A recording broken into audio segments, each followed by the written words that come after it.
2025 సంవత్సరానికి గాను తెలంగాణ గద్దర్ ఫిల్మ్ అవార్డులు ఇచ్చేందుకు చలనచిత్ర పరిశ్రమ అభివృద్ధి సంస్థ రెడీ అయింది. జనవరి 1 నుంచి డిసెంబర్ 31 వరకు central board of film certification ద్వారా సర్టిఫికేషన్ పొందిన చిత్రాలకు ప్రదానం చేయనున్నట్లు సంస్థ తెలిపింది. ఫ్యూచర్ ఫిల్మ్స్, జాతీయ సమైక్యతపై ఫీచర్ ఫిల్మ్స్, పర్యావరణం, హెరిటేజ్, చరిత్ర, సామాజిక చైతన్యం, బాలల చిత్రాలు, చలనచిత్ర రంగంలో టెక్నీషియన్లు, డాక్యుమెంటరీ, షార్ట్ ఫిల్మ్స్, సినిమా రంగంపై బుక్స్ తదితర రంగాల్లో ఈ అవార్డులు ప్రదానం చేయనున్నట్లు Telangana film development corporation limited managing director వెల్లడించారు. రాబోయే మున్సిపల్ కార్పొరేషన్ ఎన్నికల్లో బీజేపీ ఆధ్వర్యంలో కేంద్ర ప్రభుత్వం ఇచ్చిన నిధులతో జరిగిన అభివృద్ధి ఎజెండాగా చేసుకుని ప్రజల్లోకి వెళతామని కేంద్ర మంత్రి బండి సంజయ్ కుమార్ తెలిపారు. కాంగ్రెస్ ప్రభుత్వం గత 2 ఏళ్లలో మున్సిపాలిటీలకు నయా పైసా ఇయ్యలేదని గుర్తు చేశారు. ఎన్నికలు వస్తున్నాయని తెలియడంతో ఓట్ల కోసం అభివృద్ధి పనులకు శంకుస్థాపన పేరుతో కాంగ్రెస్ నేతలు హడావుడి చేసేందుకు సిద్ధమయ్యారని విమర్శించారు. అటు కేంద్రంలో ఇటు రాష్ట్రంలో అధికారంలో లేని బీఆర్ఎస్ పార్టీకి ఓటేసి ఏం లాభమని, గెలిచిన తర్వాత పార్టీ ఫిరాయింపులకు పాల్పడతారని బండి సంజయ్ విమర్శించారు.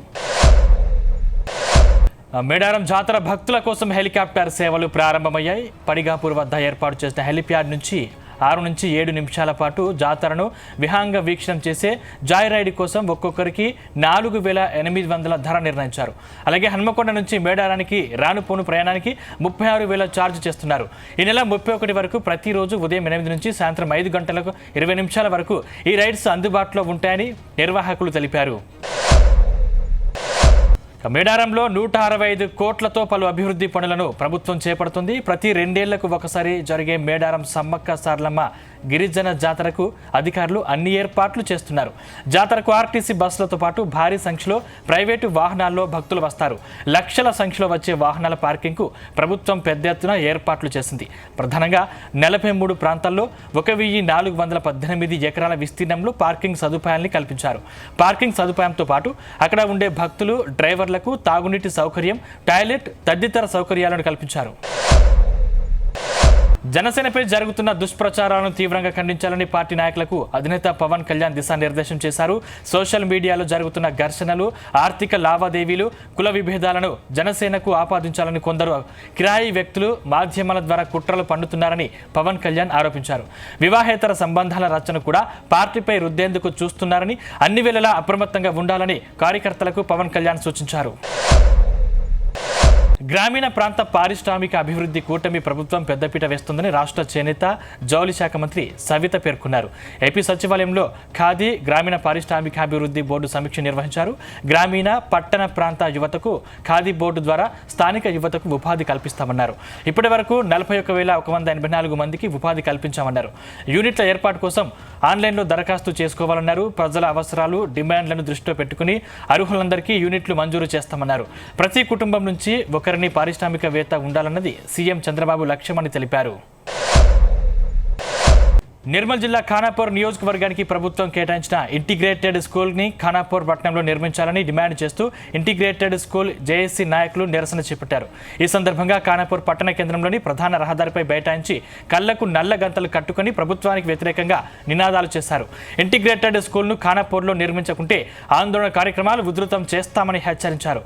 నియోజకవర్గంలోని విద్యార్థులకు ఉన్నత విద్య అందాలనే ఉద్దేశంతో ఉద్యమాలు చేస్తున్నామని, తాము ఏ పార్టీకి, ఏ ప్రభుత్వానికి వ్యతిరేకం కాదని జేఏసీ నాయకులు తెలిపారు.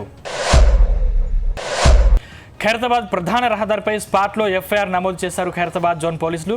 ఉద్యోగ అన్వేషణలో భాగంగా గోషమహాల్ నుంచి ఎర్రమంజిల్కు దంపతులు వెళ్తున్న క్రమంలో స్నాచింగ్ జరిగింది. ద్విచక్ర వాహనంపై వచ్చిన యువకులు వారి వద్ద బ్యాగును లాక్కుని వెళ్లిపోయారు. ఖైరతాబాద్ జోన్ డీసీపీ నేరుగా సంఘటనా స్థలానికి చేరుకుని బాధితుల నుంచి ఫిర్యాదు తీసుకుని ఎఫ్ఐఆర్ నమోదు చేయాలని ఆదేశించారు. పిల్లల కోసం కేటాయించిన ఆట స్థలంలో ప్రభుత్వ కార్యాలయాన్ని ఏర్పాటు చేయకూడదని డిమాండ్ చేస్తూ హైదరాబాద్లోని అల్వాల్ కాలనీ వాసులు ధర్నా నిర్వహించారు. ప్లకార్డులతో నిరసన వ్యక్తం చేస్తూ వెంటనే ప్రభుత్వ కార్యాలయాన్ని ప్రభుత్వ స్థలంలో ఏర్పాటు చేసుకోవాలని డిమాండ్ చేశారు. పిల్లల ఆట స్థలంలో గతంలో ఎంఆర్ఓ కార్యాలయాన్ని ఏర్పాటు చేసేందుకు ప్రయత్నాలు చేయగా కార్యాలయం ఏర్పాటుపై ఇదివరకు కోర్టుకు వెళ్లామని కాలనీ వాసులు తెలిపారు. ఆ కేసు కోర్టు పరిధిలో ఉండగానే ప్రస్తుతం ఆర్డీఓ కార్యాలయాన్ని ఏర్పాటు చేసేందుకు ప్రయత్నాలు జరుగుతుండటంతో కాలనీవాసులంతా ఆందోళనకు దిగారు. పిల్లల కోసం కేటాయించిన ఆట స్థలాలను ప్రభుత్వ కార్యాలయాలుగా మారిస్తే పిల్లలు ఎక్కడ ఆడుకోవాలని కాలనీవాసులు ప్రశ్నిస్తున్నారు. జీహెచ్ఎంసీ ఆఫీస్ను పటాన్చెరు నుంచి తెల్లాపూర్కు తరలించొద్దంటూ స్థానిక ప్రజలు నిరసన చేపట్టారు. కార్యాలయం తరలింపును వ్యతిరేకిస్తూ నాయకులు, కార్యకర్తలు నిరవధిక నిరాహార దీక్షకు దిగారు. సర్కిల్ ఆఫీస్ను తెల్లాపూర్కు తరలిస్తే సామాన్య ప్రజలకు ఇబ్బందులు తప్పవని ఆందోళనకారులు మండిపడుతున్నారు. పటాన్చెరు, జేపీ కాలనీ, ముత్తంగి, తెల్లాపూర్ డివిజన్ల పరిధిలోని ఈ సర్కిల్ ఆఫీస్ను తిరిగి పటాన్చెరులోనే కొనసాగించాలని డిమాండ్ చేస్తున్నారు. ప్రజలకు అందుబాటులో ఉండాల్సిన కార్యాలయాన్ని కిలోమీటర్ల దూరంలో ఉన్న తెల్లాపూర్కు తరలించిన వెనుక ఆంతర్యం ఏంటని బాధితులు ప్రశ్నిస్తున్నారు. వాహనదారులు ట్రాఫిక్ నియమ నిబంధనల్ని పాటిస్తూ సురక్షితమైన ప్రయాణం చేయాలని గోపాలపురం ఏసీపీ తెలిపారు. గోపాలపురం పోలీస్ స్టేషన్ పరిధిలో అరైవ్ అలైన్ కార్యక్రమంలో భాగంగా వాహనదారులకు ట్రాఫిక్ నియమ నిబంధనల పట్ల అవగాహన కల్పించారు. హెల్మెట్, సీట్ బెల్ట్ లేకుండా ప్రయాణం చేయవద్దని, మద్యం సేవించి వాహనాలు నడపడం మూలంగా ప్రమాదాల బారిన పడి ప్రాణాలు కోల్పోయే అవకాశం ఉన్న నేపథ్యంలో అందరూ ట్రాఫిక్ నిబంధనల్ని పాటించాలని కోరారు. వేగంగా, నిర్లక్ష్యంగా వాహనాలను నడపటం మూలంగా ప్రజల ప్రాణాలు పోవడంతో పాటు వాహనదారులు చనిపోయే ప్రమాదం ఉన్న నేపథ్యంలో తగు జాగ్రత్తలు పాటించాలని సూచించారు. మేడ్చల్ జిల్లా పోచారం ఐటీ కార్డర్ పోలీస్ స్టేషన్ పరిధి సంస్కృతి టౌన్ షిప్లో అర్ధరాత్రి దొంగలు హల్చల్ చేశారు. సంస్కృతి టౌన్షిప్లోని పలు బ్లాకుల్లోని 6 ప్లాట్లలో దొంగలు తాళాలు పగలగొట్టి అందిన కాడికి దోచుకొని వెళ్లారు. సంక్రాంతికి సొంత ఊరికి వెళ్లగా దొంగలు రెచ్చిపోయారు. క్లూస్ టీం, పోచారం పోలీసులు ఆధారాలను సేకరిస్తున్నారు. హైడ్రా ఒకే రోజు 2 చోట్ల ఆక్రమణలు తొలగించింది. గచ్చిబౌలి ప్రాంతంలో పార్కును కాపాడగా షామీర్పేటలో రోడ్డు ఆక్రమణ తొలగించి అక్కడ నివాసితులకు దారి చూపింది. గచ్చిబౌలి టెలికాం నగర్ పేరిట BSNL ఉద్యోగులు 1982లో 32 ఎకరాల పరిధిలో అప్పటి హుడా అనుమతితో లేఅవుట్ వేశారు. అందులో 4000 గజాల పార్క్ కోసం కేటాయించారు.